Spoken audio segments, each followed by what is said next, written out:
O yo no sé si ya subí todas las de ovario poliquístico.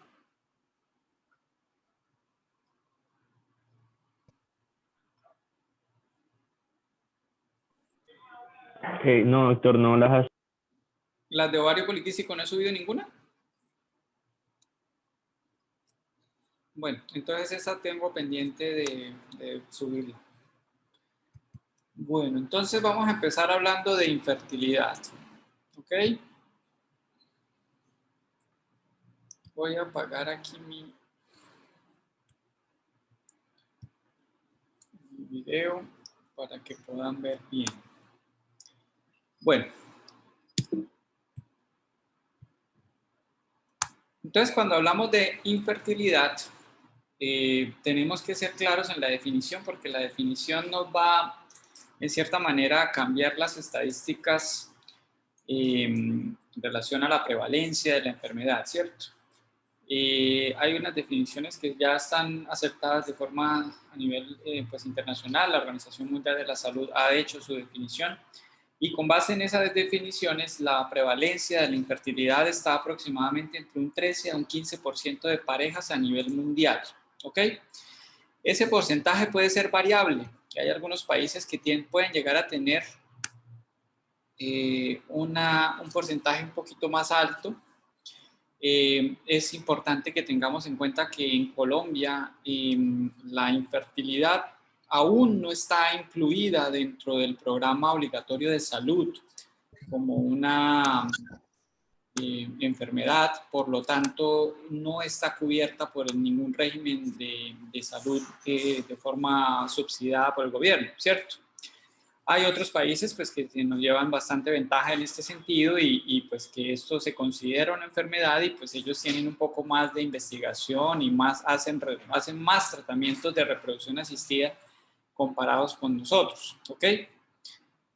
La infertilidad pues es un problema que no solamente es médico, sino que también tiene otras implicaciones a nivel de la calidad de vida de la pareja. Entonces vemos muchas parejas que pueden llegar a tener dificultades de pareja en relación a problemas emocionales, sentimientos de pena, de culpa, de vergüenza e incluso aislamiento social, ¿cierto? No hace falta el comentario en una reunión de familiar donde ya, por ejemplo, una pareja que lleva cierto tiempo casado le preguntan que para cuándo va a llegar los niños, ¿cierto? Y pues para ahora mismo, digamos que tenemos una tendencia que ya lo vamos a ver nosotros en otras diapositivas, pero pues sí es cierto que la tendencia ahora es a tener menos hijos. Sin embargo, también se aumenta un poco la prevalencia de parejas que quieren tener hijos, pero ya con una edad bastante avanzada y entonces ahí es cuando se presentan las complicaciones. Esto afecta obviamente los servicios de salud y el entorno social en general, ¿ok? Eso es una tendencia que se ha mantenido desde los años 50. Si ustedes se dan cuenta y de pronto tienen algún familiar antiguo, la abuelita o la bisabuela que llegaron a tener incluso hasta 10 o más hijos, ¿cierto?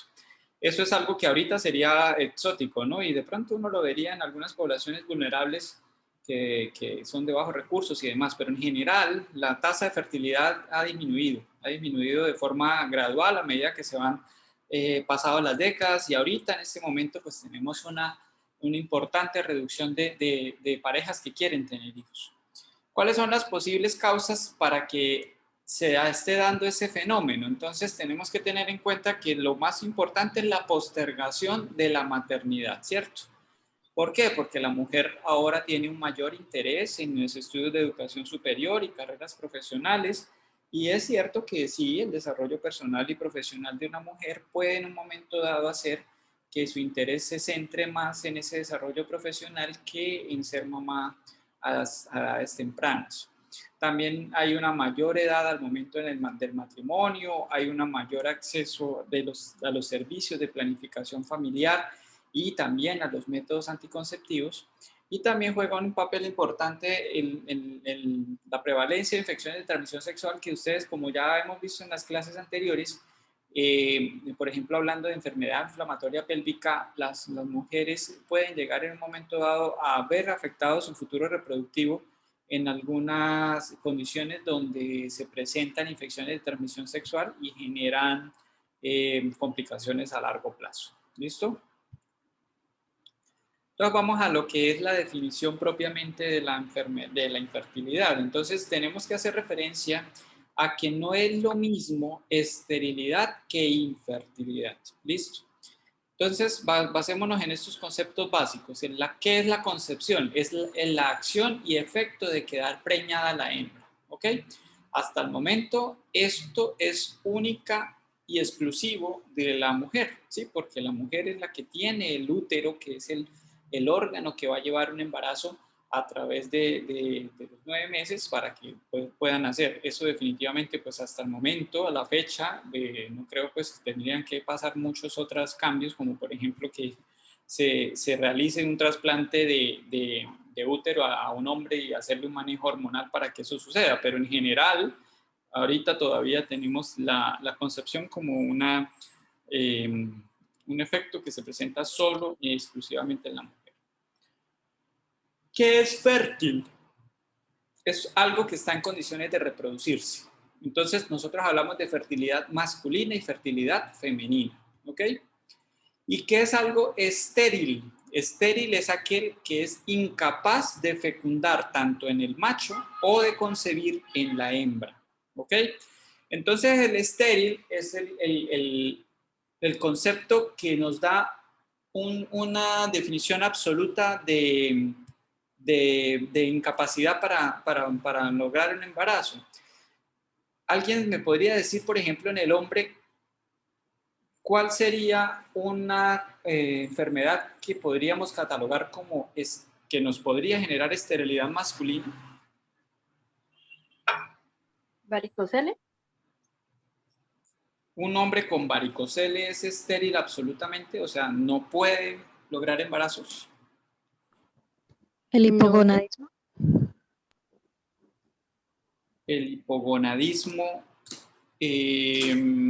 bueno, el hipogonadismo asociado a alteraciones en la producción de espermatozoides, que tendrías que decir, y en ese caso hablamos de algo que es la azoospermia. ¿Saben qué es la azoospermia? La no Ausencia de espermatozoides. ¿Cómo? ¿Quién dijo? Entonces hablamos de azoospermia cuando el eyaculado no tiene espermatozoides, hay una ausencia completa de espermatozoides. En ese caso, y es en la única causa en el varón que hablamos de esterilidad, ¿ok? Ese hombre es estéril porque tiene azoospermia, ¿sí? Obviamente las azoospermias irreversibles, porque hay algunas que incluso pudieran ser reversibles. Por ejemplo, me estaban hablando del hipogonadismo, pero si yo le doy a un paciente que tiene hipogonadismo, de acuerdo a la causa obviamente, pero si yo le doy a un paciente que tiene hipogonadismo el estímulo hormonal para que en sus testículos desarrolle espermatozoides, pues ya no sería estéril, ¿cierto? ¿Sí? Y ahora, una causa de esterilidad en la mujer, ¿cuál sería?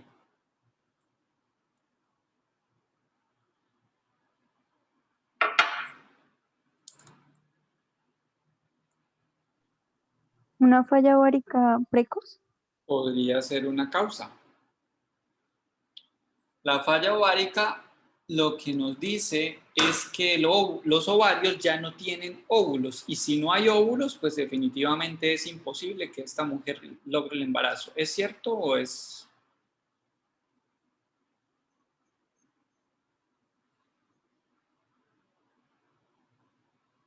¿O podría de pronto esta mujer embarazarse con unos óvulos donados? ¿Podría ser una opción? Sí, una terapia de reproducción asistida. Exacto. Entonces, ¿esta mujer es estéril? No, entonces no sería este. Vale, entonces, por ejemplo, hablaríamos de estéril, por ejemplo, sí en una mujer que tiene una histerectomía. ¿Vale? Porque con una histerectomía quiere decir que ya no hay útero, por tanto ya no podrá concebir esta mujer un embarazo. O una agenesia uterina también. O una agenesia uterina o una malformación uterina que sea no compatible con un embarazo. ¿Listo? Entonces quedamos claros de que el estéril no es igual a infértil. Entonces Una pareja infértil es una pareja que tiene dificultades reproductivas, pero que en un momento dado, por medio de algún tratamiento médico o por medio de alguna terapia de reproducción asistida, yo puedo lograr que se embarace. ¿Listo? Ahora, ¿cuándo hablamos de infertilidad? Hablamos de infertilidad, de acuerdo a este diccionario, cuando hay una capacidad disminuida para tener hijos, ya sea en el hombre y en la mujer, que no es tan irreversible como la esterilidad. Y de acuerdo a las distintas definiciones en relación a las organizaciones que nos dan recomendaciones al respecto, como la Sociedad Americana de Medicina Reproductiva, la ESRE, que es la Sociedad Europea, la Organización Mundial de la Salud, el ICMART, esta es la definición aceptada por todas estas organizaciones y es la incapacidad para lograr un embarazo clínico después de 12 meses o más de relaciones sexuales regulares sin protección anticonceptiva. ¿Ok? Entonces, con esta definición, ustedes ya saben qué es lo que deben preguntar en la enfermedad actual de una pareja que viene consultando por problemas de fertilidad. Entonces, ¿cuáles serían esas preguntas? ¿Quién se anima a preguntar en la enfermedad actual de una pareja, de una consulta de pareja infértil? ¿Qué se preguntaría?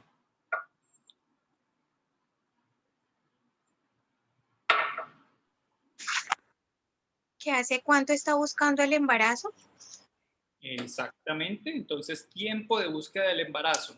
Si la señora me dice, no, es que llevamos desde hace 8 meses intentando quedar embarazados y no podemos, ¿estaría dentro de la definición? No. Vale. ¿Qué otra pregunta tendríamos que hacer? Que se utiliza el Utiliza método. algún método. Sí. Exactamente. Y aquí incluimos los métodos naturales, ¿cierto? Porque es que la paciente cuando uno le pregunta, señora, ¿y usted se cuida para no tener más hijos? Ella simplemente, o ella está pensando en los métodos anticonceptivos farmacológicos o hormonales, ¿sí? Pero no se da cuenta que ella, por ejemplo, no tiene relaciones en los días fértiles. Entonces está haciendo un método del ritmo que es natural, pero no lo considera como una protección anticonceptiva, ¿sí? Entonces da igual, porque si no está teniendo relaciones o está haciendo un método del ritmo, pues obviamente se están cuidando para no tener más hijos, ¿cierto? Y cuando nos referimos a relaciones sexuales regulares, ¿a qué se refiere? ¿Alguien sabe más o menos? La frecuencia con la que tienen relaciones sexuales, Vale. la cantidad de veces. ¿Y cuánto sería lo normal?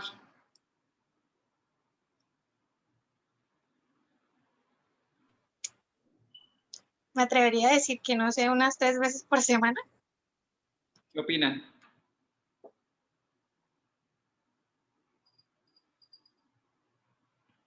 Bueno, entonces acá es importante que hablemos de que no hay una normalidad en relación a las relaciones sexuales regulares. La pareja puede tener todas las relaciones sexuales que quiera. Sin embargo, debe haber algunas mínimas relaciones para considerar que pues hay una exposición adecuada al embarazo. Entonces hablamos de que al menos debe tener entre 2 a 3 relaciones por semana, ¿sí? Para poder hablar de que hay una exposición frecuente al embarazo. Hay otro término acá que está en la definición que es embarazo clínico, ¿sí? ¿Y eso a qué se refiere? ¿Quién me puede hacer algún comentario?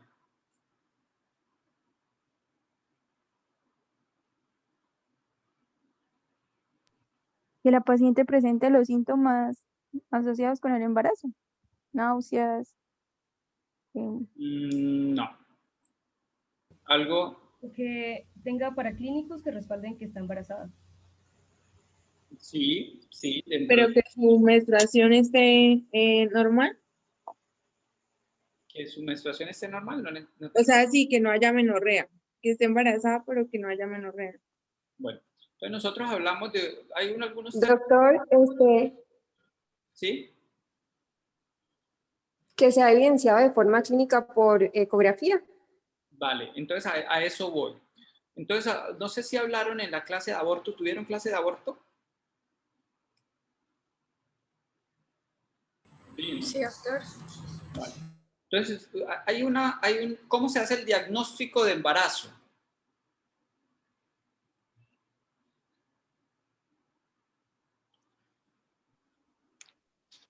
Gonadotropina. Y también con ecografía. Uy, ¿qué fue eso? Bueno, normalmente nosotros tenemos primero pues la amenorrea, ¿cierto? Como signo principal o síntoma principal. Pero pues también hablamos nosotros de un embarazo clínico y un embarazo subclínico. ¿A qué se referiría si hacemos referencia a un embarazo subclínico?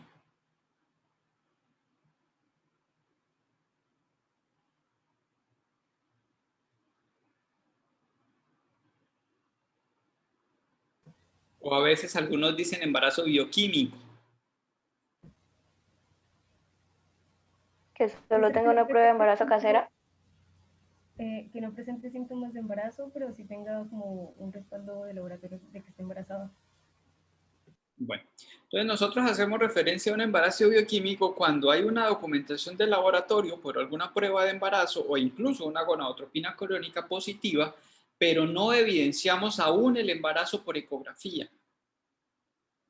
Y resulta que la paciente puede llegar a presentar un retraso menstrual, tener una prueba positiva, pero por ejemplo la semana tiene un periodo menstrual, como si fuera una menstruación, y resulta que lo que está presentando es una pérdida gestacional temprana que no se pudo evidenciar a través de una ecografía y en ese caso sería un embarazo bioquímico, ¿ok? Entonces se presentó una pérdida tan temprana que clínicamente no la evidenciamos. Entonces, para hablar de embarazo clínico tiene que haber una evidencia ecográfica. Y algunos hablan de que la evidencia ecográfica debe ser cuando yo ya puedo visualizar un embrión y escuchar los latidos cardíacos, ¿sí? E incluso hay algunos que van un poco más allá y dicen, bueno, vamos a hablar de embarazo clínico evolutivo en aquellos embarazos que lleven más allá de 8 semanas de gestación y tengan un feto único vivo con frecuencia cardíaca audible. ¿Por qué? Porque es que ustedes saben que pueden presentarse muchas complicaciones en las primeras etapas del embarazo y a veces se presentan pérdidas que son incluso no perceptibles por incluso la misma mujer. Y en ese caso hablamos, por ejemplo, de que algunas mujeres pueden llegar a tener incluso pérdidas repetidas del embarazo de forma subclínica y eso estaría dentro del grupo de mujeres que tienen infertilidad. Entonces, no sé si vieron la clase de pérdida gestacional recurrente.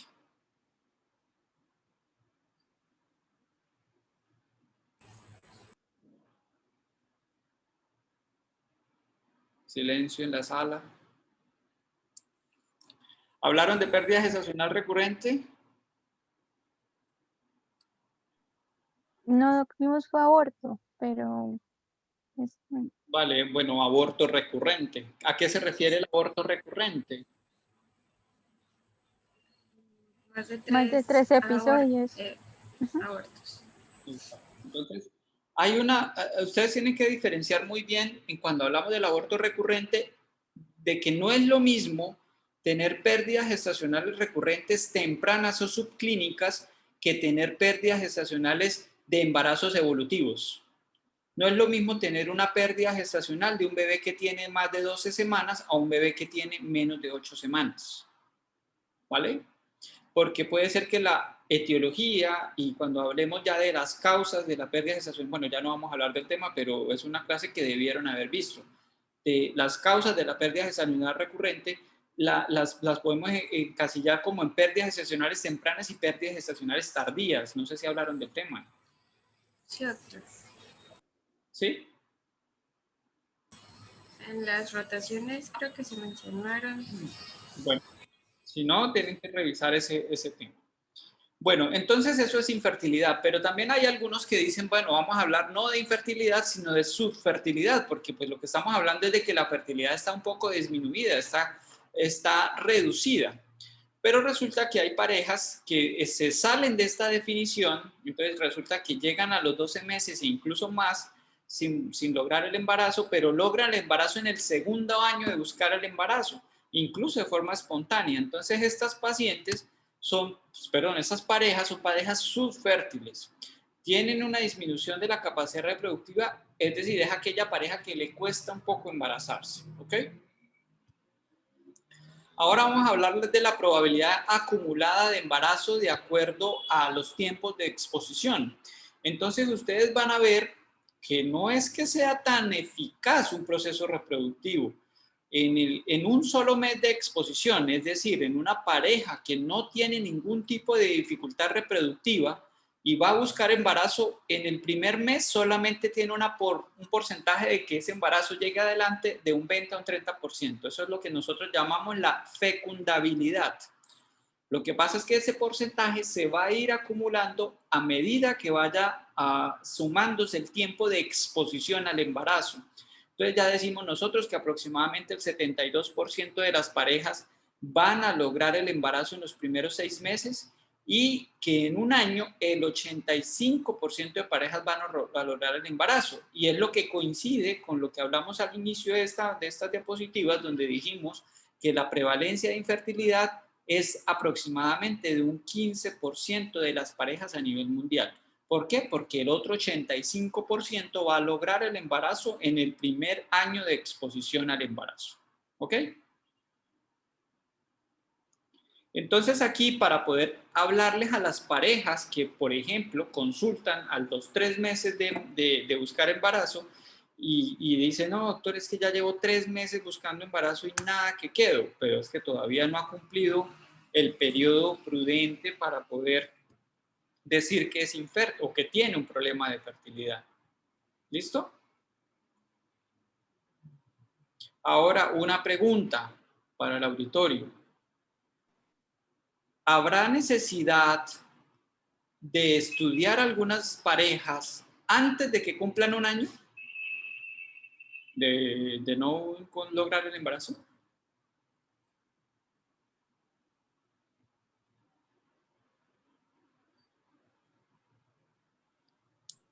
Silencio absoluto.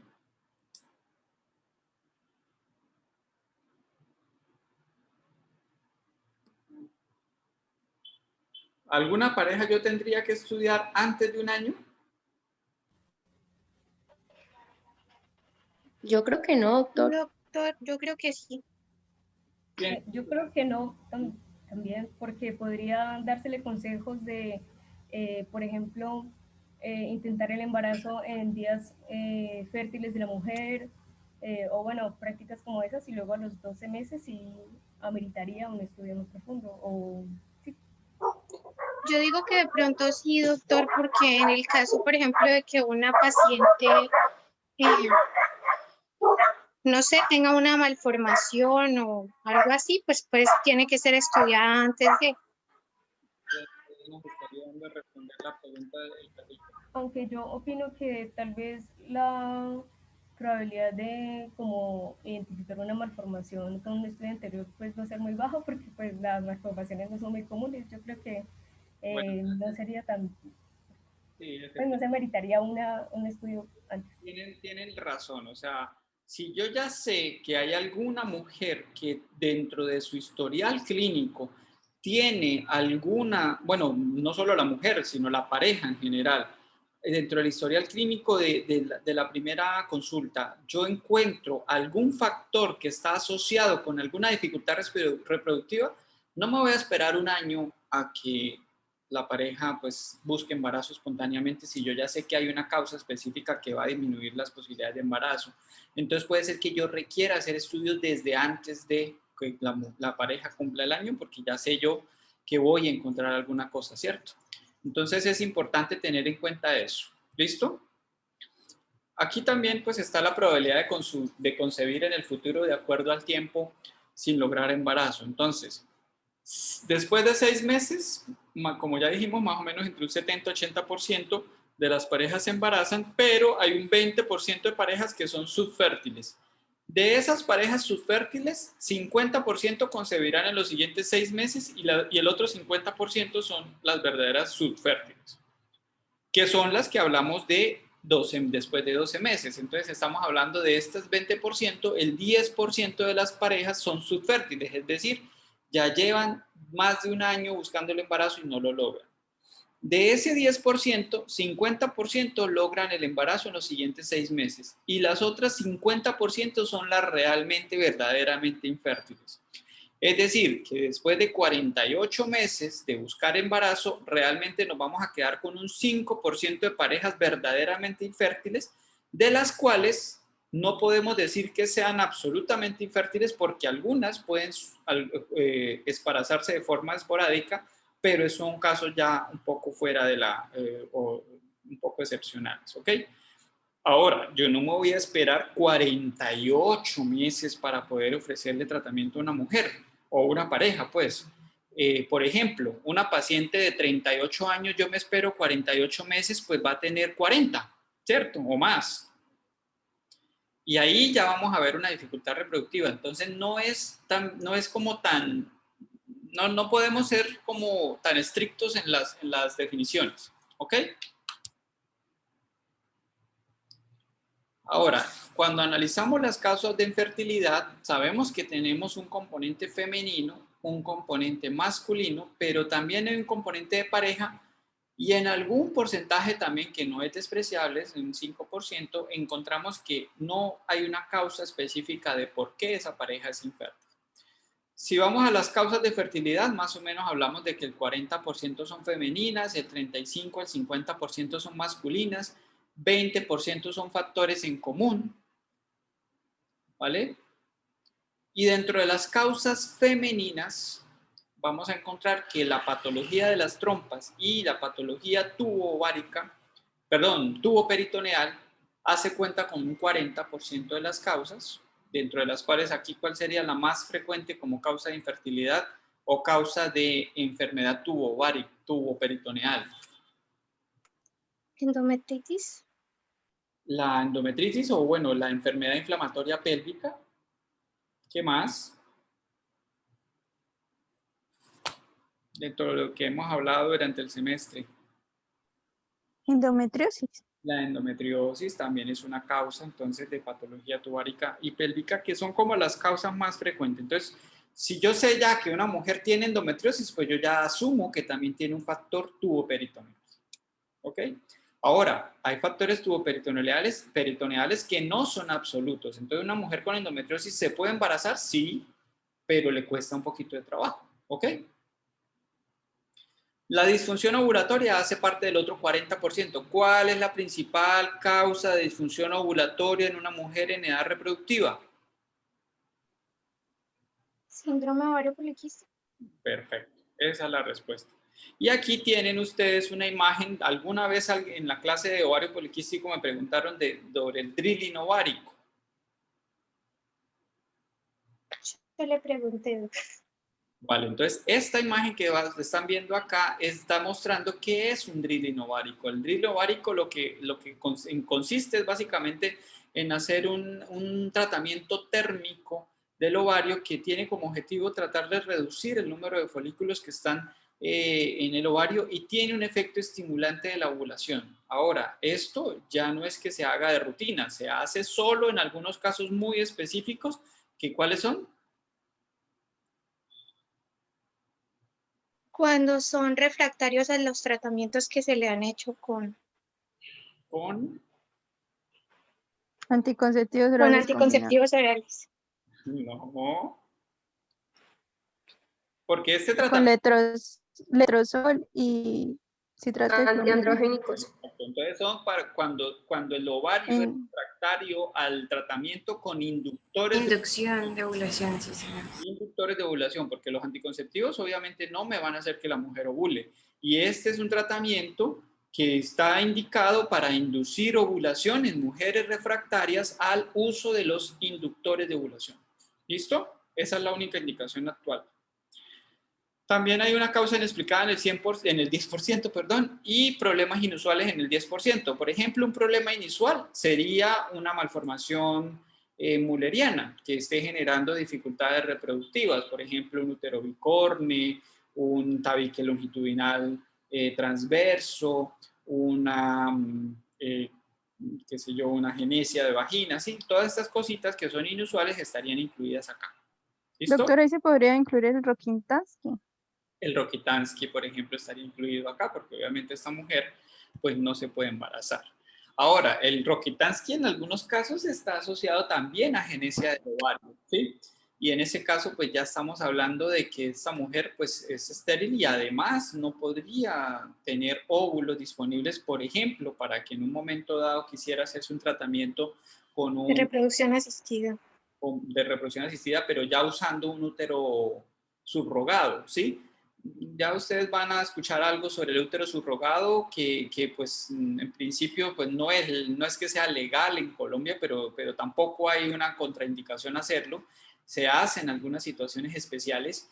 Por ejemplo, en una mujer que tiene una agenesia uterina, pues lo que necesita para poderse lograr el embarazo es hacerse un útero subrogado. Pero lo que pasa es que desde el punto de vista legal eso no está bien regulado en Colombia y creo que en algunos países es muy poco lo que está regulado y se hace más bien de forma clandestina. Y no sé si ustedes han escuchado incluso en algunos países que son como, pues están, tienen clínicas de mujeres que solamente se les hace tratamientos de ese tipo de úteros subrogados, ¿sí?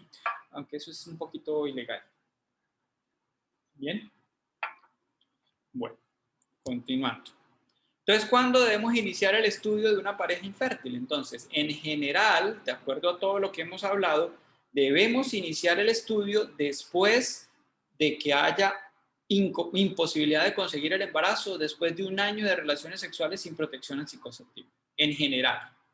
Pero esta es una definición para aquellas parejas a las cuales yo les hago todo el historial clínico y no he encontrado ningún factor que pueda estar asociado a dificultades reproductivas en la pareja. Ahora, yo debo adelantar los estudios en quienes, en mujeres mayores de 35 años, si llevan más de 6 meses sin concebir. ¿Por qué mayores de 35 años? Porque están cercanas a la menopausia. Por 35 años.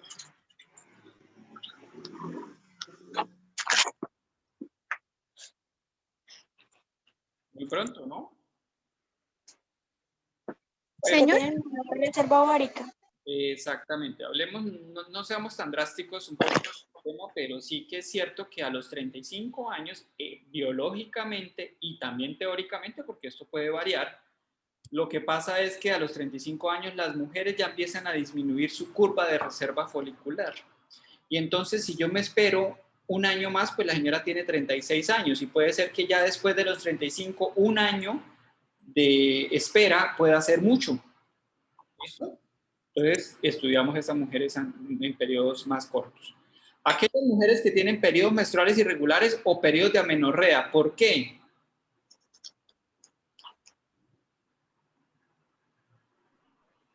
Se podría sospechar de un síndrome ovario poliquístico. Ajá, sí, pero en principio, pues lo global es que esta mujer que tiene una alteración menstrual, pues va a tener un problema de anovulación seguramente.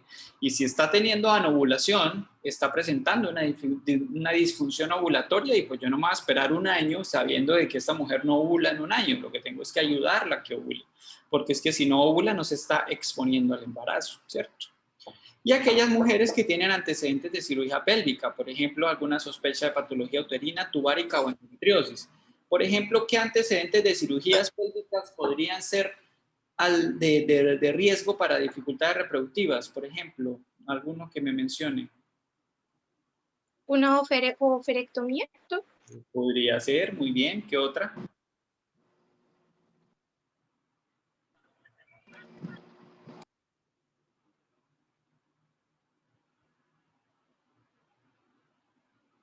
¿Un embarazo ectópico? Sí, podría ser.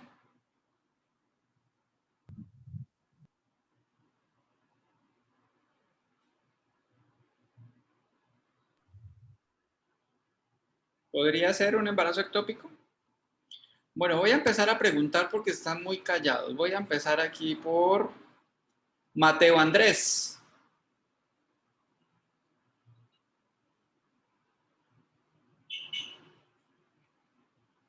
Mateo Andrés no tiene micrófono. Andrés Galvis.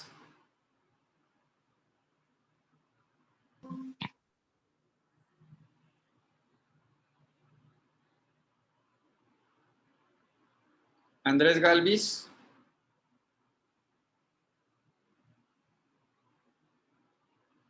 Daniela Olaya.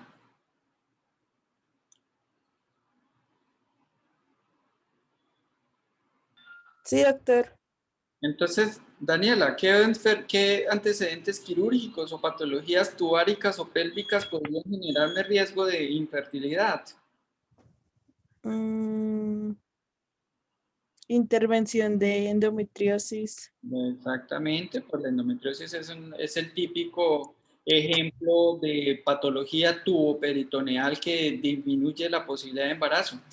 Pero, por ejemplo, el embarazo ectópico también tiene sentido porque la paciente pues Porque, ya tuvo. porque los embarazos ectópicos, la mayoría de ellos se ubican en la parte tubárica. Entonces, yo creería que por eso, no sé. Claro, y esa trompa que ya tuvo un ectópico, pues va a tener más riesgo de que tenga otro ectópico. Y además, pues puede ser que ya después tenga un proceso fibrótico o que de pronto incluso en la cirugía hubiese necesidad de sacarla. Entonces, si tiene una salpingectomía y ya le queda solo una trompa, pues eso ya le disminuye la posibilidad reproductiva, ¿cierto? Un acceso tubovárico.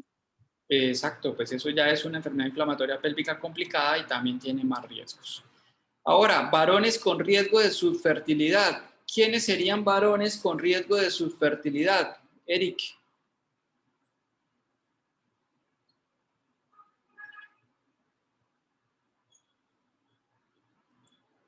Eric Alejo Díaz.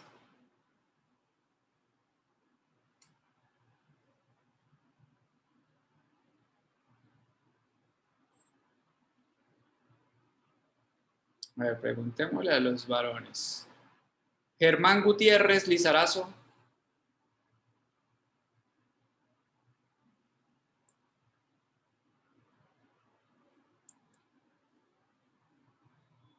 Germán Gutiérrez Lizarazo.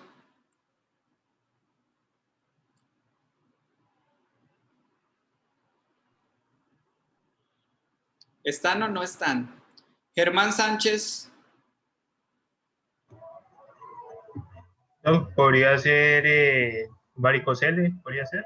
Muy bien, el varicocele es pues, es una patología que puede estar asociado en un momento dado a subfertilidad. Muy bien. ¿Qué otra? Guillermo Díaz. De pronto una atrofia testicular o una orquioepididimitis. Ok, entonces ahí habla de dos cosas. La atrofia posiblemente pudiera estar asociada a un hipogonadismo primario, por ejemplo. Entonces, un varón que tenga un hipogonadismo primario tiene riesgo de subfertilidad. Y cuando hablamos de orquiepididimitis, son pacientes que tienen infecciones que están generando inflamación de los conductos, puede ser eyaculatorios, por ejemplo, y que pueden tener una dificultad reproductiva posteriormente. Muy bien. ¿Alguien se le ocurre a alguien más? No, por ejemplo, también el alcohol y también el Los cigarrillo, fumadores. ¿no? Exacto. Por todo el efecto La que deja la diabetes. nicotina. Porque la calidad del esperma, Ujú. el cigarrillo disminuye, pues no el cigarrillo. Motilidad y concentración. Ajá, la calidad del esperma se disminuye. Muy bien. Criptorquía no tratada. Doctor, un traumatismo pasado. Pacientes donde no haya descendido el testículo. Muy bien, también factores externos que pueden reducir la capacidad fecundante de los espermatozoides. Entonces, el tabaquismo, el alcoholismo, las drogas psicoactivas. Entonces, muchos hombres que consumen drogas psicoactivas en un momento dado también pueden ver afectada su capacidad reproductiva. Pacientes que han tenido no descenso adecuado testicular y en un momento dado incluso pacientes que han recibido quimioterápicos por alguna razón de cáncer y demás, también tienen riesgo, ¿sí? Pacientes que tengan antecedentes de traumas testiculares, traumas muy fuertes, hematomas testiculares. Doctor, antecedentes de parotiditis. ¿Una qué? De parotiditis o paperas. Exacto, también es muy paperas con Testicular. los testículos que hacen exacto, es una orquitis, es lo que hablamos de la orquitis urliana, que tiene que ver con las paperas. Entonces, todos estos factores... Doctor, qué pena. Sí, ¿El exceso de ejercicio también afecta la fertilidad en los hombres, así como afectaba la ovulación? sí, hay que tener en cuenta algunas Es que lo factores. había leído. Hay pacientes que de pronto son no solamente el ejercicio físico, sino que a veces consumen algunos productos para incrementar su masa muscular y también hacen algunos tratamientos hormonales y esteroideos que pueden en un momento dado afectar la capacidad reproductiva. Entonces, a veces las niñas que buscan hombres así como muy musculosos, pues esos no son los más fértiles. Doctor, y un caso extremo que se haya hecho la vasectomía y ahora sí quiere tener hijos. Vale, muy buena pregunta. Normalmente en las vasectomías lo que se está haciendo es simplemente haciendo un corte de los conductos eyaculatorios, ¿cierto? El de conducto deferente, pero la función testicular se conserva. Sin embargo, esa función testicular en un momento dado también va a generar una pérdida de la función y gradualmente ya no se van a ver espermatozoides tampoco producidos en el eyaculado.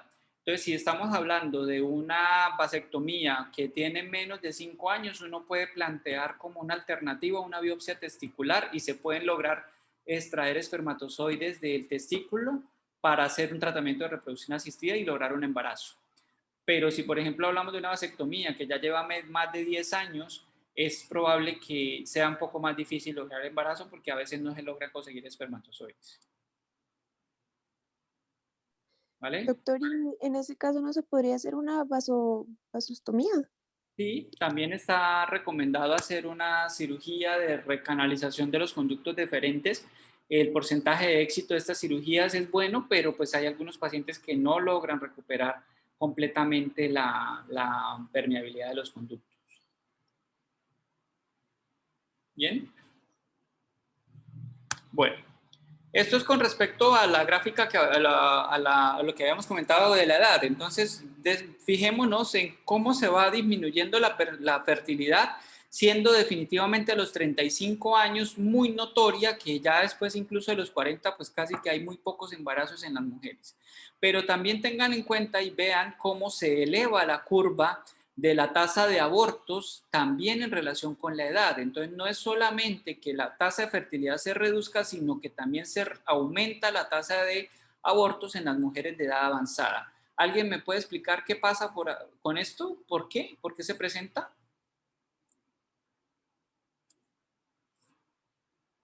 Porque se presenta que, Doc, disculpe. Que veamos en concordancia con una reducción de las tasas de fertilidad, un incremento en las tasas de aborto en mujeres mayores de 35 años.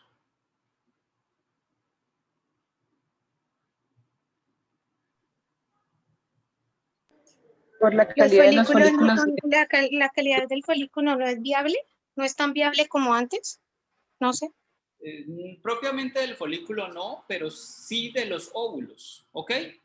Entonces, tengamos en cuenta que asociado a una disminución de la reserva folicular, también vamos a ver que esos óvulos que nos quedan de final senescentes no van a tener tanta capacidad o tanta calidad como los óvulos de una mujer menor de 30 años o menor de 20 años, ¿ok? Ahora, también ustedes ven esta segunda gráfica que les estoy mostrando acá, donde vemos que la proporción de ovocitos anormales desde el punto de vista genético se incrementa de forma significativa también más o menos entre los 35 y los 40 años. Y vamos a ver que también eso es importante en mujeres que, por ejemplo, plantean un embarazo a los 40 años. Y no es que todas las mujeres vayan a tener bebés con aneuploidías, pero el porcentaje de aneuploidías en mujeres mayores de 40 años es más alto. Y de hecho ustedes lo ven que es una indicación de hacer, por ejemplo, pruebas de diagnóstico genético tempranas en estas pacientes porque tienen un alto riesgo de tener una aneuploidía porque simplemente biológicamente los óvulos de estas mujeres son de menor calidad, ¿ok? Y aquí ustedes ven cómo estamos hablando de la fertilidad. El pico de fertilidad de una mujer está entre los 20 y los 30 años, o sea que las mujeres que superan los 30 años ya pasaron su pico de fertilidad, ¿sí? Y resulta que a los 25 años, ¿qué están haciendo las mujeres? Estudiando. Están en el 9º semestre de medicina, ¿cierto?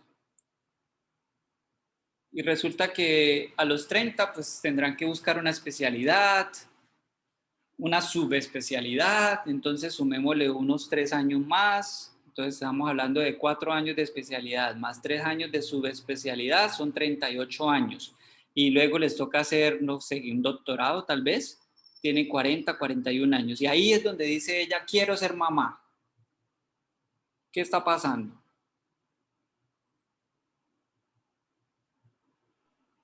Ya no es fértil como a los 20 años. Exacto, entonces por eso es que actualmente ustedes han visto una tendencia que se ha vuelto un poco popular, y es que hay lo que nosotros llamamos la preservación de la fertilidad por motivos sociales, ¿sí? Entonces la doctora, que a los 25 años hasta ahora está graduándose de médica, pero quiere ser mamá a los 40, entonces decide, no, pues voy a congelar mis óvulos de los 25 para que a los 40 pues ya no tenga tanto riesgo de tener un bebé que tenga aneuploidías, y más bien voy a tener un bebé que sea más sano. ¿Listo? Aunque bueno, eso lo aplicamos solamente en condiciones sociales o culturales. Hay también otras indicaciones de preservación de la fertilidad que ya después hablaremos. Bueno, entonces este es el protocolo diagnóstico que se utiliza para las parejas de infertilidad. Hacemos una historia completa a la pareja, haciendo las preguntas que ya dijimos que íbamos a hacer. Un examen físico completo, en este caso pues nos centramos en la mujer. Un análisis seminal, que ahora les digo por qué es importante hacerlo de entrada. O sea, la primera prueba diagnóstica que se hace en una pareja que tiene problemas de fertilidad es un espermograma. Bien, es la primera. Hacemos algunas determinaciones bioquímicas, unas pruebas de imágenes radiológicas, y si definitivamente no encontramos una causa, o si la encontramos y ya sabemos que es una causa que va a generar problemas de fertilidad, pues ya vamos directamente a un tratamiento de reproducción asistida. Entonces, estas son las preguntas en la pareja. ¿Cuánto tiempo llevan en convivencia? ¿Cuánto es la duración de la infertilidad? ¿Sí? ¿Cómo es la frecuencia coital? Y también es importante establecer si hay conductas o dificultades referentes a la relación sexual. ¿Por qué? Porque pues, de pronto hay algunas parejas que refieren, por ejemplo, eyaculaciones dolorosas, o que de pronto el volumen del eyaculado es muy bajo o muy escaso, y resulta que lo que se está presentando, por ejemplo, en el varón es una eyaculación retrógrada. Entonces, en este caso, la eyaculación se está dando es hacia la vejiga, no hacia el exterior. Y en ese caso, pues no, obviamente no se va a embarazar. Entonces tendríamos que hacer con esta pareja algunos tratamientos de la orina para poder, por ejemplo, hacer una autoinseminación o una inseminación intrauterina de los espermatozoides que se recuperen de la orina, por ejemplo. O hay parejas que de pronto tienen dificultades de erección, entonces hay dificultades en la erección y pues hay que tratar la disfunción eréctil para poder mejorar la posibilidad de embarazo. O también en un momento dado la dispareunia es un problema clínico que es importante y que puede limitar también la exposición al embarazo. Entonces todas estas conductas hay que dejarlas. Doctor, de pronto también la sequedad vaginal y la falta de lubricación para que pueda ascender con mayor facilidad el semen. Ahí hay una característica especial, y es que cuando hablamos de resequedad vaginal, probablemente también hay un problema hormonal asociado, ¿sí? Entonces, no es solamente por la relación en sí, sino porque probablemente esta mujer está presentando algún problema de alteración a nivel de la función hormonal. Y si tiene un problema de la función hormonal, pues probablemente esa sea la causa de infertilidad, ¿sí? Entonces, todas esas cosas hay que consignarlas, están muy bien, y explorar, ¿ok? ¿Qué datos es importante tener del hombre? Es importante siempre hacer la historia clínica de pareja, y vamos a mirar cuál es la edad del hombre, cuál es la ocupación. ¿La edad en el hombre influye? Sí, sí, señor. Señor, ¿A qué edad consideran ustedes que ya se aumenta el riesgo de complicaciones en los embarazos en los hombres? 50 años, Después de doctor. los 50. Vale, entonces en principio sí, más o menos es un límite que se ha establecido, donde vemos también algunos problemas, alteraciones en relación a algunos problemas de enfermedades en la descendencia en hombres mayores de 50 años. La ocupación es importante. Sí, porque puede ser un trabajador que esté expuesto a diversas sustancias tóxicas, o por ejemplo un radiólogo también, Esperen, que pueda estar alterando la calidad. porfa, ya continuamos. Esperemos.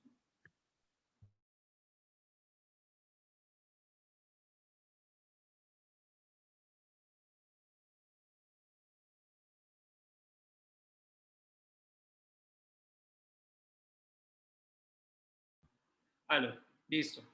Entonces sí, la ocupación es importante porque con la ocupación estaríamos entonces nosotros encontrando algunas ocupaciones que pueden llegar a tener riesgos de algunos problemas reproductivos, la exposición a radiación ionizante, a químicos que pueden tener afectación de la capacidad reproductiva, a temperaturas extremas, también es importante las temperaturas extremas, por ejemplo, trabajadores de las minas. Situaciones de estrés. De estrés también. Las situaciones de estrés también pueden... Del estrés agudo también, claro que sí, y eso lo vemos, por ejemplo, estadísticamente cuando se ha dado las guerras mundiales, por ejemplo, donde los hombres han tenido que salir a combatir y estar en guerra franca, pues la tasa de fertilidad se reduce de forma significativa porque el estrés agudo también disminuye la probabilidad de embarazo, ¿ok? Bueno, si ha tenido síntomas recientes, si tiene alguna patología médica asociada, una endocrinopatía. Por ejemplo, es muy frecuente encontrar pacientes con diabetes mellitus que tienen dificultades reproductivas en la producción de espermatozoides, pero también está asociado, por ejemplo, a disfunción eréctil o algunos problemas cardiovasculares que dificultan la erección, ¿ok? Pacientes que tienen antecedentes de reparaciones de hernia inguinal, apendicectomía, vasectomía, infecciones como por clamidia o gonococo, que son frecuentes, y eso hay que preguntárselo a los varones. Exposición al tabaquismo, alcoholismo, drogas psicoactivas, parotiditis endémica, que ya lo vimos, testículos no descendidos, varicocele, trauma testicular, cáncer testicular, disfunción eréctil, problemas de eyaculación. Es importante evaluar si el hombre ya tiene hijos por fuera de su unión actual, por ejemplo. Entonces, es un hombre que ya tuvo una pareja y que ahora tiene otra, pero con esta otra pareja no tiene bebés y se le dificulta lograr el embarazo. No quiere decir que este hombre pues quede exento de cualquier otro estudio si ya tiene hijos. ¿Por qué? Porque eso puede cambiar. Pero sí es probable que si un hombre ya tiene hijos, pues uno se centre más en la evaluación de la mujer porque puede ser que ahí esté la causa de infertilidad. Conocer antecedentes familiares de infertilidad.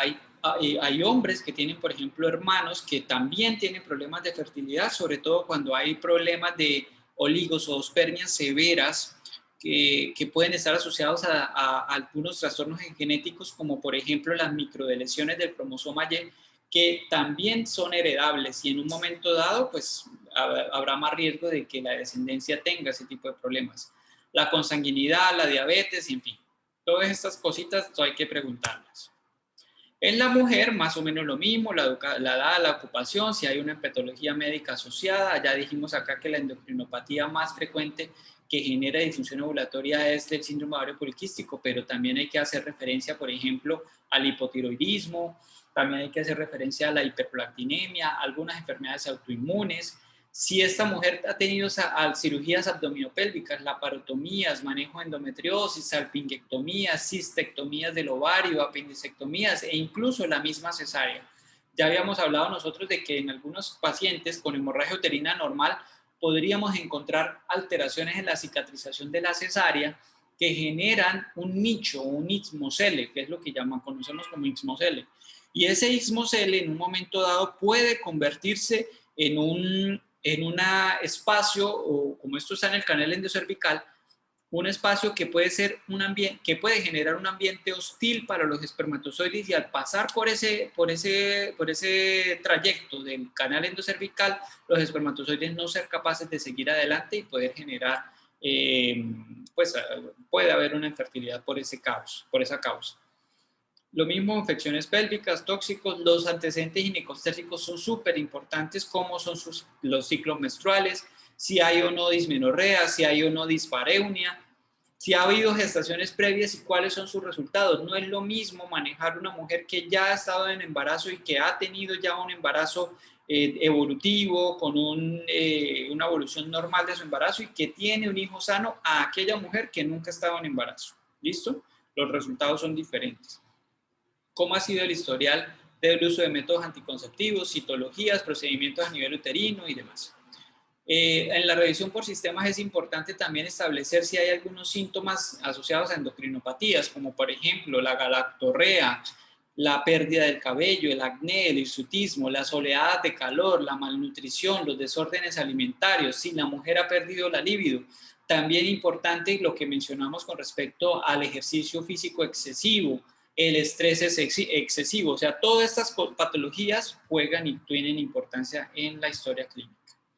En el examen físico, mirar los signos vitales, el peso, la talla, el índice de masa corporal, la circunferencia abdominal. Aquí, por ejemplo, encontramos mujeres que tienen síndrome metabólico y además una resistencia a la insulina asociado que pueden estar disminuyendo la capacidad ovulatoria de la mujer.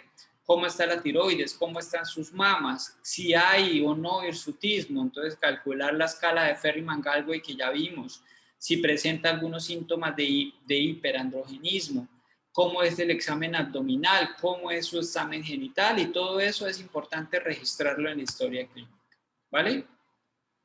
Entonces coincidimos en que las pruebas imprescindibles en todas las parejas que acuden con una dificultad reproductiva son 3. La primera, confirmar que existe una proporción suficiente de espermatozoides tanto morfológica como funcionalmente normales. La segunda, confirmar que exista ovulación. Y la tercera, confirmar la integridad anatómica del útero y las trompas. Entonces, si ustedes tienen claro que esto es lo que tengo que yo revisar en una pareja que viene con problemas de reproducción, entonces ya pues esta clase ha terminado porque ustedes ya tienen claro cuáles son los exámenes básicos que se deben hacer. Entonces, vamos a empezar. William Anderson Prada. Sí, señor. ¿Cómo confirmo la presencia de tejidos y funcionalmente normales? ¿Con un espermograma? Vale, entonces esa es la prueba, como ya dije, de primera línea que se debe hacer en una pareja que tiene problemas de dificultades reproductivas. Pamela Pérez. Señor. ¿Cómo confirmo la presencia de que hay ovulación? Se me olvidó el nombre de la prueba. Es algo de Hister, no me acuerdo bien el nombre, doctor. Estoy preguntando por la ovulación. ¿Cómo es que la mujer ovula? Por la llegada de la menstruación. ¿Los ciclos menstruales? De forma indirecta, pues es un buen signo. Sí, si yo veo que es una paciente que tiene ciclos menstruales regulares y que tiene ciclos menstruales completamente normales, uno asume que está ovulando adecuadamente, pero hay algunos otros signos de ovulación, ¿como cuáles? Doctor, la medición de niveles hormonales de estradiol. No, propiamente el estradiol no me ayudaría. Pues en principio el estradiol estaría elevado en una mujer que está ovulando, pero no es la prueba ideal para poder saber si está para la ovulación. O de los niveles de hormona luteinizante. Para saber si se hizo el pico de la LH. Sí. No, no es una prueba. Aunque ustedes han escuchado de las tiras de ovulación o las pruebas caseras de ovulación. Sí, para medir la hormona luteinizante es. Exacto, entonces esa lo que hace es medir el pico de la LH, pero recuerden que el pico de la LH se presenta casi que entre 24 y 36 horas antes de que se ovule. Sí, entonces lo que pasa es que si una mujer se hace mediciones periódicas en orina, que realmente esa prueba son orina, de la LH con la tira, cuando ya le marca la tira es porque empezó su periodo fértil. ¿Sí? Entonces es una de las pruebas que me indica que hay ovulaciones. Pero realmente la prueba que me confirmaría si la mujer ovuló o no, ¿cuál es? La progesterona en fase lútea, mitad de fase lútea. Exactamente, ¿quién habló? Taira. Entonces, lo que tenemos que hacer es un nivel de progesterona en fase lútea media, que sería el día 21 del ciclo, para saber si ese ciclo específicamente que estoy midiendo, el nivel de progesterona es alto y que me está indicando que la mujer realmente ovuló. ¿Okay? Pero también podría yo hacer, por ejemplo, un monitoreo de ovulación ecográfico y poder evaluar cómo va el crecimiento de los folículos en el ovario Y cuando ya vea que ese folículo está que se rompe, ya después la cito después de unos 48 horas, y si veo que se rompió, pues efectivamente la mujer ovuló. ¿Listo? Lucía Quintero. Sí, señor. ¿Cómo evalúo yo la integridad anatómica del útero y las trompas? Puedo utilizar una ecografía o una histerosonografía. Vale, entonces muy bien. Puedo hacer uso del ultrasonido para poder evaluar la integridad anatómica del útero, pero para visualizar las trompas, en este caso, tendría que hacer una prueba que me permita visualizar si están permeables o no. Y para eso utilizo o la histerosonografía o la histerosalpingografía, ¿vale? Eso es lo que tenemos que hacer. ¿Claro hasta ahí? Sí, doctor. Vale. Entonces hablemos un poquito del factor masculino. Yo creo que me toca ir un poco más rápido porque si no, no alcanzamos a hablar nada del otro. En relación al factor masculino, nosotros tenemos causas pretesticulares, testiculares y posttesticulares. Y eso se refiere a la causa donde se está generando el problema del factor masculino. Entonces, por ejemplo, pretesticulares, hablamos de enfermedades que están fuera del testículo que pueden afectar la producción de espermatozoides, el hipotiroidismo, la hiperprolactinemia, la diabetes, los tóxicos ambientales. A nivel testicular, entonces la orquitis postparotiditis, la varicocele o el síndrome de Klinefelter. Y posttesticulares tenemos las infecciones y las obstrucciones de las vías deferentes.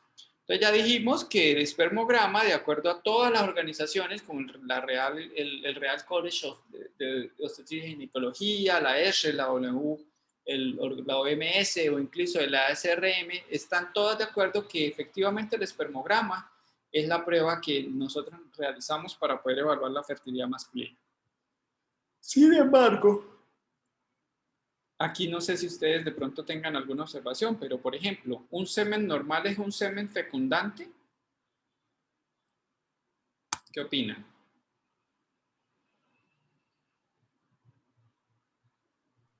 ¿O un semen anormal es un semen que no fecunda? Doctor, yo digo que no. O sea, un semen normal quiere decir que pues la mayoría de los espermatozoides están normales, pero puede haber algunos que no. O que no alcancen a fecundar el óvulo. Vale. En cambio, en el otro caso pueden haber algunos espermatozoides que sean viables y se dé el momento oportuno para que justo ese espermatozoide que estaba muy bien hecho, entonces pueda fecundar. Tener en cuenta ese comentario porque pues tenemos que ser muy prudentes cuando hacemos el diagnóstico del espermograma, porque no podemos decir con un espermograma que un hombre es completamente fértil o es infértil, ¿cierto? El espermograma puede ser normal y resulta que no está fecundando.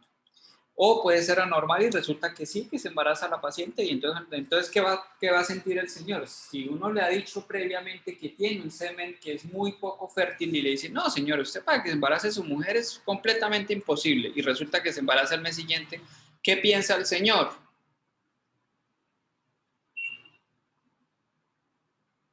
El médico no. La credibilidad como médico se pierde. Bueno, Se le dijo mentiras. Primero que va a pensar es del bebé de otro, ¿cierto? Pusieron los cachos. Que le pusieron los cachos, exactamente.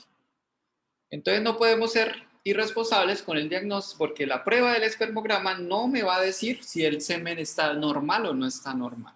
Entonces es importante que tengamos en cuenta que para la evaluación del espermograma tenemos unas normas que fueron recogidas por la Organización Mundial de la Salud y ya están protocolizadas para cómo se debe hacer el examen y procesamiento de las muestras de semen. Es importante que nosotros tengamos un sitio de confianza donde se hagan este tipo de pruebas, porque no cualquier laboratorio tiene la misma objetividad para poder evaluar un espermograma.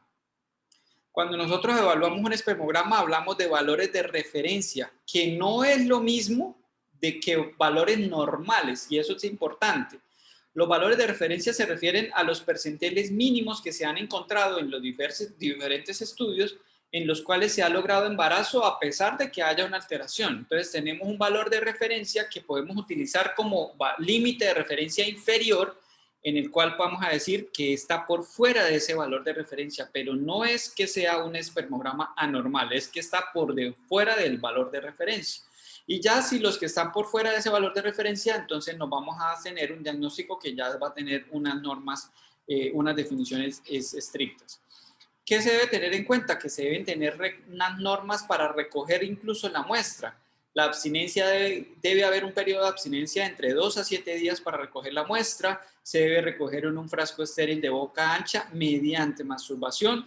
Es cierto que hay algunos hombres que no realizan masturbación y que dicen, no, doctor, yo no puedo porque mi religión me lo impide, porque mi cultura o tal cosas pueden generar dificultades para recoger la muestra. Entonces se han creado algunos preservativos para este grupo de pacientes que no tienen ningún tipo de conservante artificial ni demás, y entonces pudieran generar pues una eyaculación por medio de una relación y ese preservativo ser llevado al laboratorio, aunque no es lo ideal es que se recoja directamente en el frasco y que así podamos tener una muestra más satisfactoria para poder hacer el estudio.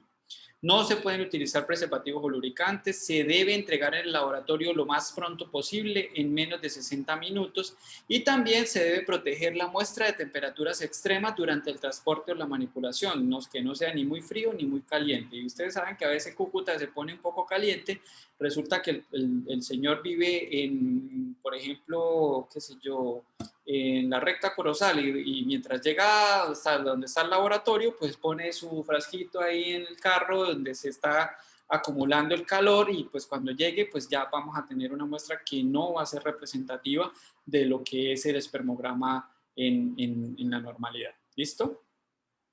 Entonces aquí en el 2010, esto fue hace ya 10 años, se crearon estos parámetros de referencia para hablar de lo que es el espermograma, entre comillas, normal.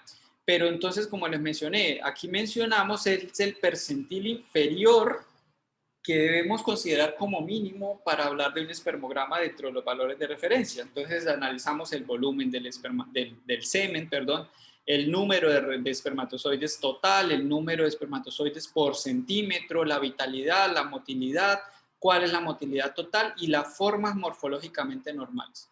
Y nosotros tenemos estos valores de referencia, entonces decimos que como mínimo el volumen del semen debe ser mayor a 1.5 centímetros, ¿vale? Que debe estar el recuento de espermatozoides en concentración mayor a 15 millones por cada centímetro. Que debe haber un porcentaje de vitalidad de los espermatozoides mayor al 58%. Que la motilidad progresiva rápida, es decir, los espermatozoides que se mueven de forma rectilínea hacia adelante, de forma rápida, es el 32%. Y que mínimo debe existir un 4% de formas morfológicamente normales, ¿ok? Entonces ustedes ven que pues, estos valores de referencia inferior pues, son bastante laxos. O sea, podemos decir que casi un paciente con 95% de formas anormales está dentro de los parámetros de referencia. ¿Listo? Y entonces aquí sale la nomenclatura para hablar de los distintos problemas de fertilidad. Se han ido saliendo bastantes estudiantes, ¿no? Empecé con 51. Doctor, disculpe, lo que pasa es que nosotros tenemos o sea, ya tenemos que estar en la sala porque tenemos la presentación del proyecto de grado. Ah, pero no me habían dicho eso. Entonces le pedimos disculpas, yo me retiro ya, voy tarde. Yo también. Bueno, pues entonces vamos a Qué vergüenza. terminar esta charla rápidamente para que puedan ir a su clase. Bueno, entonces aquí les dejo en la diapositiva la nomenclatura de los trastornos del espermograma que pueden generar pues, dificultades para problemas del espermograma. Entonces la oligozoospermia se refiere a una disminución en el recuento de los espermatozoides, la astenozoospermia a una disminución en la movilidad de los espermatozoides, la necrozoospermia en la vitalidad y la teratozoospermia se refiere a el porcentaje de formas anormales, que pues ya entre más alto sea el porcentaje de formas anormales, pues va a ser mayor. Estas son como las causas primarias de algunos de esos trastornos de lo que hemos mencionado. ya lo estudian después. Esto es importante en relación a que el espermograma, como les mencioné, pues no es la prueba ideal, tiene una sensibilidad buena, pero su especificidad es muy baja. Entonces, lo que habíamos mencionado, un semen alterado no significa que vaya siempre a estar alterado. Entonces, para eso nosotros podemos disminuir un poco mejorar la especificidad haciendo análisis de 2 muestras. Una sola muestra me da un 10% de falsos positivos, pero ya 2 muestras un 2% de falsos positivos. Y si el primer resultado está alterado, uno debería solicitar un segundo espermograma más o menos a los 10 a 12 semanas para estar seguro de que efectivamente es algo que está generando problemas. En relación al factor ovulatorio en la mujer, pues ya dijimos que la causa más importante es la anovulación y hay que evaluar todas las alteraciones a nivel del eje hipotálamo, hipófisis, ovario, clasificar el tipo de anovulación, que puede ser tipo 1, tipo 2 y tipo 3, dentro de las cuales la más frecuente son las anovulaciones tipo 2, asociadas, por ejemplo, a síndrome de ovario poliquístico, pero también tenemos anovulación tipo 1, en paciente, por ejemplo, que tiene un FSH de estradiol bajo, que se refiere, por ejemplo, a una hiperprolactinemia. O en tipo 3, que se refieren a los fallos ováricos, donde el FSH está alto y el estradiol puede estar alto o puede estar bajo. Acá hay algunas causas específicas de anovulación, tanto tipo 1 como tipo 2 como tipo 3. Pero realmente la prueba reina para hacer la evaluación de la ovulación se refiere a la progesterona. La progesterona debe estar más o menos mayor a 10, aunque algunos artículos ya mencionan que esté por encima de 4 es suficiente. Solamente es predictiva del estado funcional de la parte ovulatoria, no tanto de la parte endometrial. También se utiliza la curva de temperatura basal, que por ejemplo es el método que utiliza ahora mismo lo que está muy popular, que es el DAISY, por ejemplo, o la determinación urinaria de los picos de LH, que es lo que ya habíamos explicado con las tiras reactivas. Hay que hacer una evaluación del factor uterino, entonces esta evaluación pues se hace por ecografía, pero ya ahorita tenemos otras herramientas diagnósticas como son la ecografía en 3 dimensiones, la histeroscopia, que pueden ser necesarios en algunos pacientes específicos de acuerdo a algunos trastornos que se puedan detectar por algunas otras patologías. Encontramos malformaciones congénitas que están asociadas a aborto recurrente o que incluso en algunos casos están asintomáticas y se pueden corregir quirúrgicamente.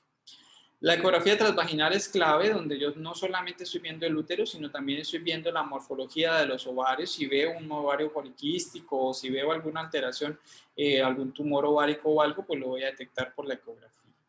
La laparoscopia es súper importante para hacer el diagnóstico del factor tuboperitoneal. Ya dijimos que la infección por la enfermedad inflamatoria pélvica es la causa más frecuente. La endometriosis también la podemos encontrar en la laparoscopia. Antecedentes de cirugías abdominales me pueden predisponer a adherencias tuboperitoneales y pueden generar riesgo de embarazo ectópico. También es cierto que la esterilización quirúrgica pues es la causa también en algunas mujeres frecuente de no lograr el embarazo.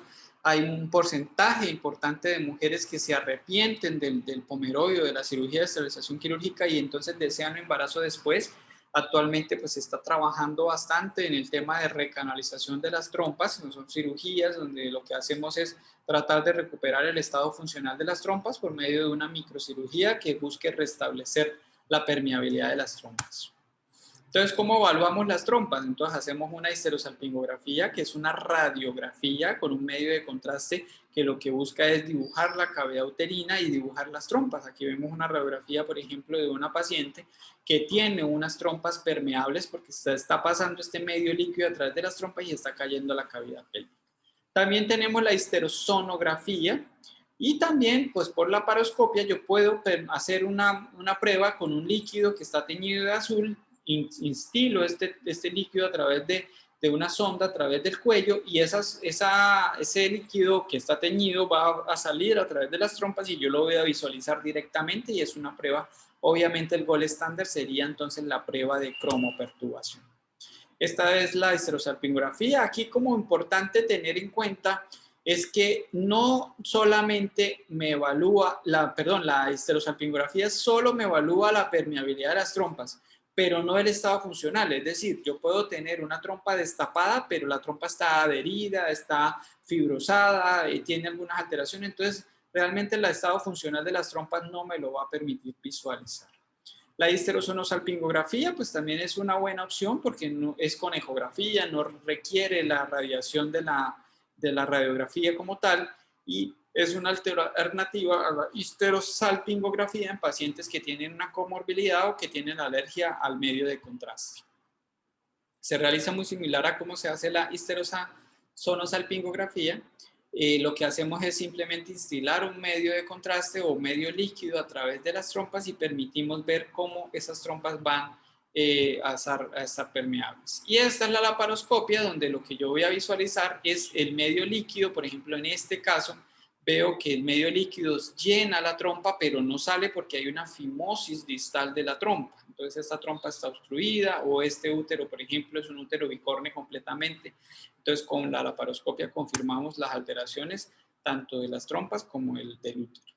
Entonces, ¿cuál escoger de todas? Dependerá. ¿Dependerá de qué? De la historia clínica. Si yo veo que hay una paciente que tiene una alta sospecha de una patología tuboperitoneal o pélvica, pues entonces me iría más enfocando hacia el tratamiento de las trompas.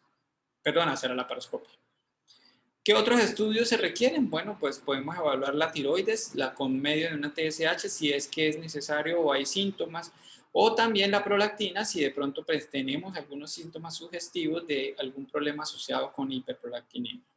Algunas veces hacemos unas evaluaciones de la reserva ovárica, básicamente para ver en mujeres de edad avanzada qué tanta reserva tiene una mujer. Entonces hacemos perfil hormonal basal, como es la FSH, la LH y el estradiol basal en el primero al tercer día del ciclo, la hormona antimulleriana y el recuento de basal de folículos, que es por ecografía. Por ejemplo, en esta ecografía donde estoy viendo el ovario, ¿cuántos folículos yo le veo? Entonces aquí tengo 1, 2, 3, 4, 5, 6, 7, 8, 9.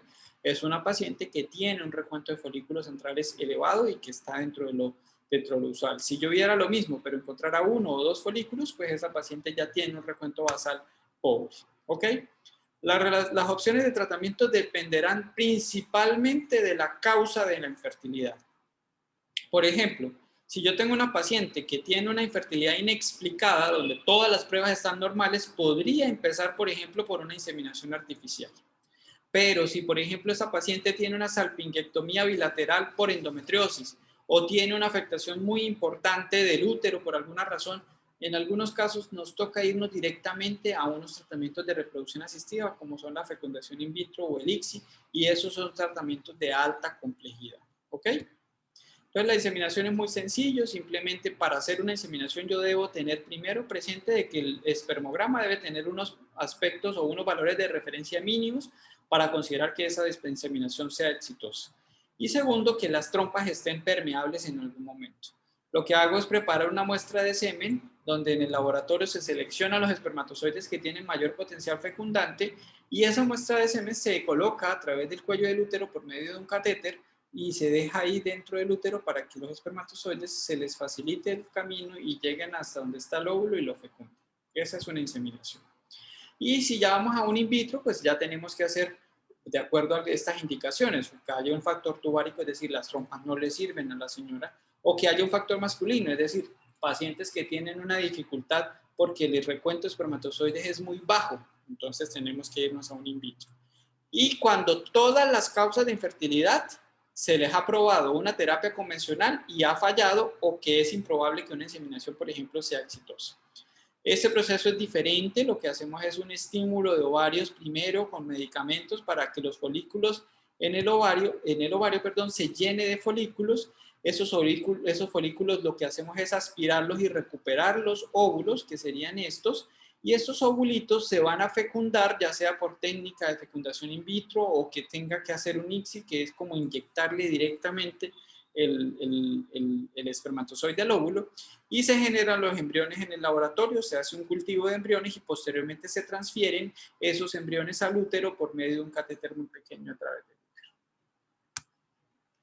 Esto es como el proceso global de lo que es la fecundación in vitro, y en general pues es el proceso que nosotros hacemos para lograr el embarazo.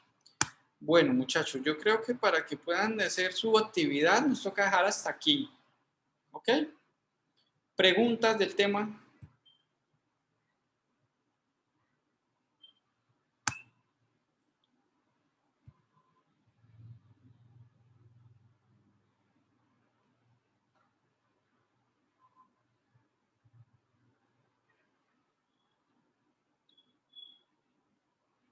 ¿Alguna pregunta? Parece que no, doctor. Bueno, entonces así quedamos, muchachos. Después vemos si es necesario hacer la última clase o les hago yo como un tallercito por ahí para que lo revisen y lo desarrollen y ya con eso quedamos listos de las clases. Bueno. Bueno, doctor. Muchas gracias. Muchas gracias. Muchas gracias, doctor. Gracias, doctor. Tenga muy Hasta buen- luego, que se ven. Hasta luego. Gracias.